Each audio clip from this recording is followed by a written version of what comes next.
Manchester derby, and maybe even just a couple of days ago, you would have said City were hot favourites. But and look, we're not dismissing the fact that City had a big win in Europe as well. But Manchester United, with the way they came back against Juventus, with the way that Jose Mourinho was behaving on the touchline, for good or bad, he looked like he got a bit of passion back, and then making jokes in the post-match interviews. Does it look as though they've got a bit of spark and fire about them, Manchester United, at the moment? Well, it was a brilliant result, and I thought his substitutions were excellent. It all went right for him. I think it's been a mountain out of a molehill, the cupping thing. It's not a big deal for me. But they are still too reactive in their performances for my liking. What I mean by that is, you know, they're only playing the good stuff when they're losing games. And that's a worry. Why aren't they starting games properly? But that's probably a bigger debate. I think it's funny, isn't it? We're talking about a Manchester derby. United beat them, by the way, last season. I know it was a bit lucky and they came back, but it was still a great game and they won. It's not David and Goliath. I mean, it's Man United. They've only spent a bit less than City. I mean, they're going with some of the best players on the planet. It's like we're talking about, like, Oxford are going there in a cup or something. You know, and City are a brilliant side, and the way they play, and we love watching them, and what Pep's done is phenomenal. But United have still got a lot of quality players. And now they've got that win in Turin.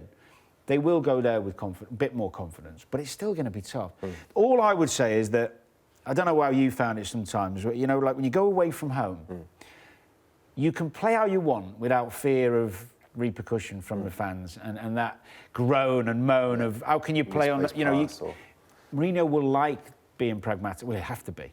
They'll have to give respect to City, because if they go and press them, and they could be in a world. Yeah, no, it's interesting you say that, because I saw a big difference in the way they approached the Juventus game in comparison to the way they played a lot of away games against bigger sides, and Chelsea as well, because they've actually started pressing and having a go a little bit more rather than the so-called parking the bus. And Do you think that was to do with what Juve did to them at Old Trafford? I think it was. I think it's taken. I think I'm delighted for Jose Mourinho, because he's been under a lot of pressure. But in saying that, Bournemouth away, Bournemouth could have been out of sight after half an hour. Juventus, up to the last 10 minutes when they changed the system, went back to a back five and gave all of their momentum and all of they were on top. Juventus could have been 3 or 4-0 up. Let's be honest about that. In saying that, Manchester United showed great character, great resilience, great quality from Mata for the free kick. All credit to Jose Mourinho and the players. But if I'm looking at it objectively, I still worry for them on Sunday. I still think if they play so open, and they're trying to press the ball, but their distances in the midfield unit and the back four unit is so wide, I think Manchester City will punish them.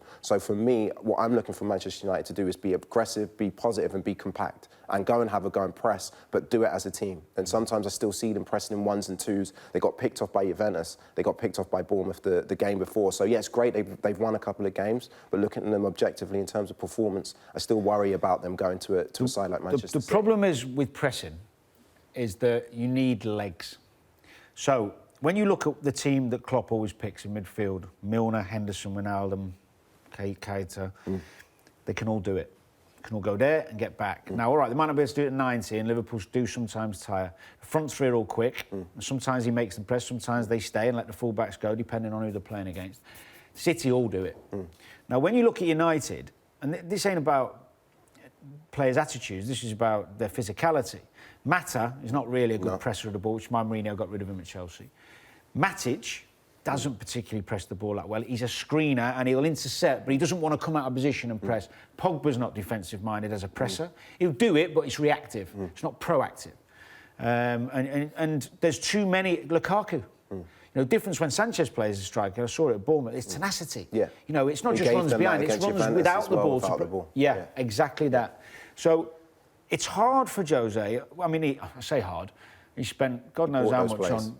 Pardon? He bought those players. Yeah. You know. So, but if you want to set up to press Man City, you can't carry one or two, can you? If you look at the game where they come back from 2-0 down, they went there, tried to sit back. Man City could have been 4 or 5-0 up at half-time. Yeah. Now it gets to a point where we've got nothing to lose. Let's just go and have a go. But he won't do that, will he? The goals come from them being high up the pitch and taking Manchester City out of their rhythm. Now, every team I see against Manchester City that sit back and let them get into their passing rhythm and get into their counter-press and force the opposition back in their own half have absolutely no chance. And to be fair, the last game Manchester City played against Tottenham lost the game, but they actually took Manchester City out of their rhythm. And I think in order to beat Manchester City home or away, you have to take them out of their rhythm to begin with. Don't let them get into the passing sequence where they pin you back.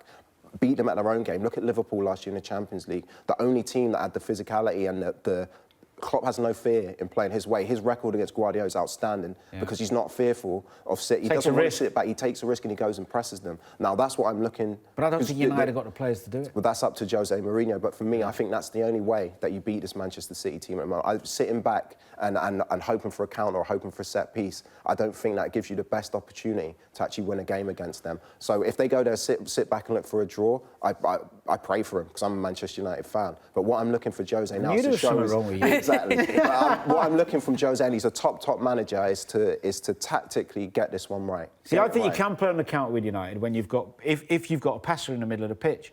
So, you know, with Rashford's pace, Sanchez's pace, Lukaku, Martial... You can counter, but I've seen Manchester United try and counter, and Rashford and Martial were back marking the fullbacks. You can't get out. Correct. You're 70 yards from the opposition's box. You can't get out into counter-attack. So it's finding that balance of being compact, but higher up the pitch where you can affect Manchester City and get chances. And then you have to be 20 or 30 yards higher up the pitch to do that. The only problem is if you play a high line against Manchester City, if they play Sane and Sterling, or Mahrez, but Sane and Sterling particularly, they're two of the quickest wingers in the Premier League.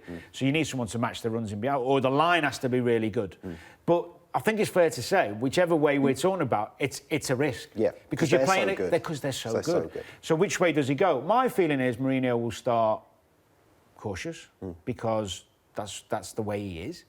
But it will open up if City score. But if we see anything like we did last season, then we're in for a hell of a game. Yeah, it's going to be unbelievable. We are hopefully in for a hell of a game. It is this Sunday. Who do I want to win? Absolutely professionally neutral. I know you so much. Listen, I need to tell everybody about the boxing. There's a huge fight coming up this weekend on Sky Sports. Big time boxing has hit the Manchester Arena on Saturday night. Tony Bellew making an audacious bid for the World Cruiserweight glory against the undisputed champion Alexander Usyk. There's a packed undercard too. Coverage gets underway from 6 o'clock on Sky Sports Box Office. Go to channel 491 if you're a Sky customer, or Box Office to book the event. For more information on all the ways to watch, go to skysports.com/Bellew, and cable customers contact your local operator.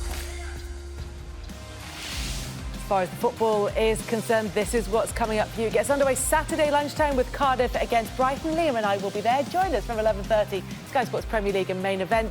Then Chelsea take on Everton in the early kick-off on Super Sunday, and it finishes with the Manchester derby. Sky Sports Premier League and Sky Sports main event. You can follow all the build-up to the weekend's football in Football Centre from 10 a.m. on Sky Sports News. And then tomorrow night, in the debate, it's Gordon Strachan and Danny Mills joining David Prutton from 10:15.